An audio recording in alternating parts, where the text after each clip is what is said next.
So, sitting here, riding along thinking, I should motovlog about something. And then it hit me, the one I wanted to do. See, I think of all these things and I never write them down, and then I actually get to do them and then I forget. But, alright, so this one. What it's like to have a bike as your only means of transportation. And see, this bike, right now, is pretty much my only means of transportation. It's been that way for, I don't know, several months. A couple months at least. So, and it'll remain that way for a while. So, when you have a bike as your only means of transportation, for one thing, you pay closer attention to the weather. I mean, you'll ride in it anyways. You can't help that, and you know, you just got to deal with it. But I mean, if you get a rain suit and all, it kind of helps. But you learn to, you pay more attention to the weather because that decides, you know, what kind of gear you're gonna have. I mean, you should carry pretty good, you know, something no matter where you go. But you know, if it's blue skies and sunshine, you can forego the rain suit. But when you got clouds and stuff, got a biker. But when you got clouds and stuff, you kind of go, huh, maybe I should put a rain jacket in there. Well, so you pay more attention to the weather. That's one thing, right? Number two, you can do this. I do it all the time, but it's not a good idea to go somewhere that you're gonna get tired or worn out. Like if you're going somewhere, you don't want to ride your motorcycle when you're gonna be doing a 12-mile hike, right? Because when you get done with that hike and you're driving home or you're riding home, you're tired, right? And when you're on a motorcycle, you kind of got to be on the top of your game. You can kind of dick off and chill out, but you've got to be focused enough. It can go bad real quick. And like even just physically, if you're, you know, tired, you've been walking for miles, been on a, you know, bicycle ride, anything that will physically wear you out. When you stop at a light or a stop sign or something, you put your feet down, you're compromised. You're not at your full potential. Now, 90% of the time when you're riding, you're used to putting that foot down. You know exactly how it feels. And, you know, your body knows, you know, what to give to hold it up. But when you're worn out, you're physically compromised, you put that foot down, your body doesn't recognize how much oomph to give it to keep that bike, you know, stable. You know, you get a little jelly leg thing going on, you're laying on the ground. And that's okay, but you're gonna be pissed. You ain't gonna be happy about it. I mean, I did it. I've done it quite a few times. But you know, you've been hiking, you've been doing anything. Your legs are tired. You know, you get that kind of weak feeling after you really worked them out. You know, you put that foot down and you just ain't got it. If you ain't careful, you'll be on the ground. And it's not like it'll hurt you or anything, but you know, you don't want to drop your bike. I mean, that's embarrassing. And you know, you can scratch it up. You know, it's just not good. Scoop your fat butt up, dummy. Dummy.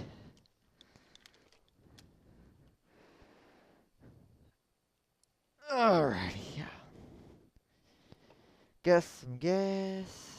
Talk to Paul for a while.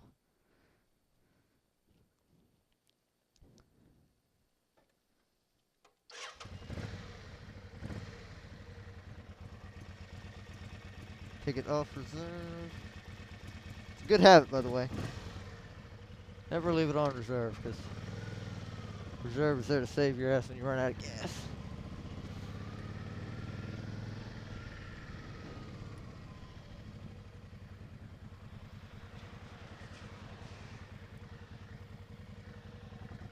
We can make it.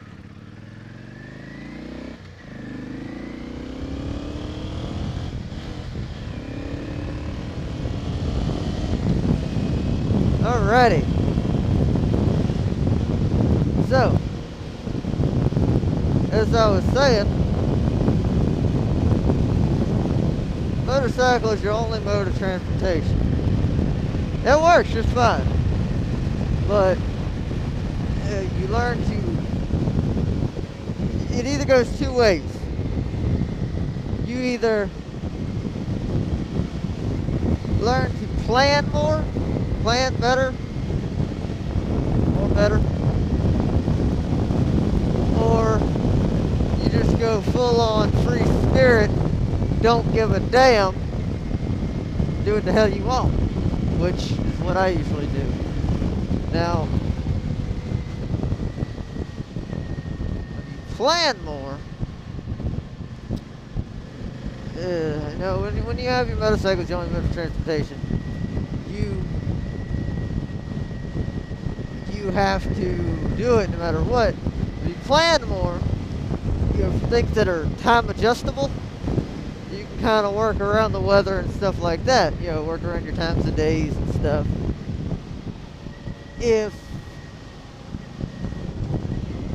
you know you're not, you can plan to, you know, you can keep the proper gear on. You know, you can plan ahead. You know, like sometimes when I think about, you know, when I'm at work and the clouds roll in, I think, all right, well, you know, am I going to be able to make it to that place I was just at, Portland Market? That's halfway between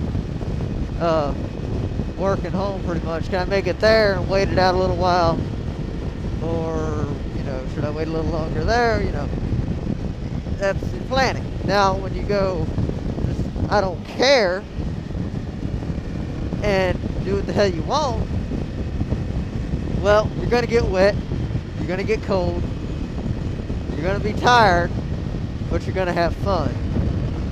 You're not going to be worried about all the what ifs, which is cool. I mean, I like that way of life, you know, stress-free, you know. That's how I do most things. But, yeah, so, those are the things to think about. Another thing is, what kind of bike do you ride? Now, if you ride a sport bike, I ain't gonna say you can't do it, but you're not gonna be as comfortable. I mean, let's not say that. There's a really good chance you're not gonna be nearly as comfortable as if you were on a cruiser or something like that. To be honest, the best, you know, all-around bike for, you know, as your only way of mode of transportation is generally a cruiser, not a touring bike, but a fairing. They're too heavy. They're very, you know, in the summertime they often get really warm. Even though they have vents, a lot of times it's just, you know, engine heat doesn't do much for you. Sport bikes, you can do it. Look at this. Look at this. What's coming up? Look at what's coming up. Look at that. Look at that. Anyways, you can do it, but you're not. It's not going to be nearly as comfortable or as practical. Cruiser, they're very open to saddlebags and, you know, on-bike storage. That way, I mean, if you have saddlebags, see, I got 2 saddlebags. You know, we got one you said they're not huge, but you can store stuff in there. And if you wear a backpack on top of that, you got pretty good storage there. On a sport bike, don't have much of any on-bike storage. It's pretty much whatever you can carry in your backpack. They can go back there. pretty much whatever you can carry in your backpack.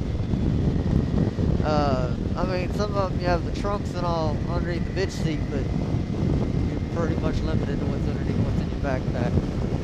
You can get like, I don't know, sport touring bikes and stuff, and you get saddlebags for those. You know, they're a little more, they're designed a little better for it. You know, your dual sports,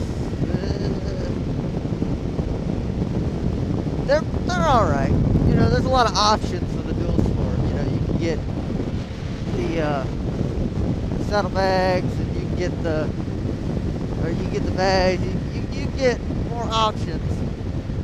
They're not nearly as comfortable, but